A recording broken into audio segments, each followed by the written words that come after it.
The era of Russia's no-analog weapons is over. What the Kremlin had called its miracle weapon for years, supposedly capable of changing the course of the war, has turned into a pile of scrap metal. The publication Glavred has released an analysis proving that Ukraine has not only found the weak spot in Russia's latest developments, but has also learned how to destroy them on a large scale.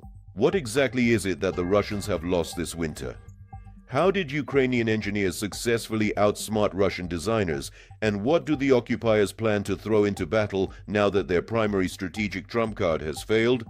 Right now, we'll carefully break down the technical details of this victory in the shadows. And for further information, please check out our report.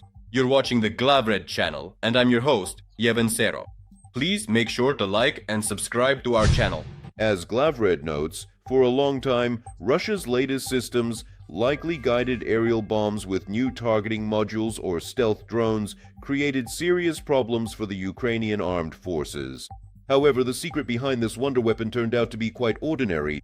Thanks to captured samples and in-depth analysis by Western partners, Ukrainian specialists discovered a vulnerability in the navigation and data transmission system. Now, instead of spending expensive air defense missiles, Ukraine uses specific smart jamming. The result, Russian weapons simply lose their orientation in space and fall in the fields, never reaching their targets. This is not just interception, it is the complete neutralization of the enemy's very concept. What will the Russians do next?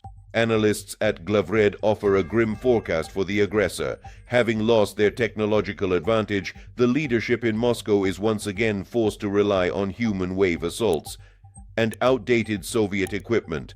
When the miracle weapons don't work, the enemy is left with only one option: to blanket the front with iron from the 1960s. We are already seeing T-55 tanks and Khrushchev-era artillery reappearing on the front lines.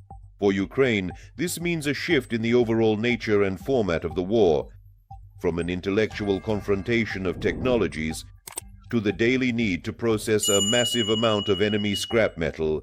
Ukraine's success in countering Russian innovations is a powerful signal to the West. As Glavred writes, this proves that Western technologies in the hands of the Ukrainian armed forces are capable of neutralizing any Russian developments on which the Kremlin has spent decades and billions of petrodollars.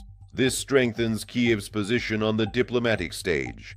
While Russia is struggling to modify and update its systems under heavy sanctions, Ukraine is gaining access to the next generation of air defense and electronic warfare systems.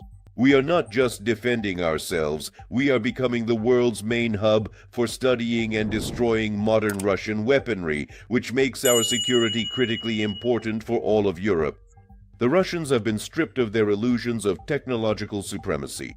The so-called miracle weapons turned out to be just another PR bubble, which the Ukrainian armed forces have successfully burst. There are still many challenges ahead, but now the initiative in the technological race is on our side.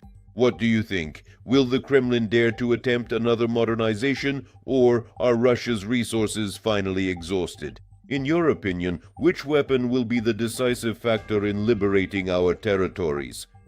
Share your thoughts in the comments below.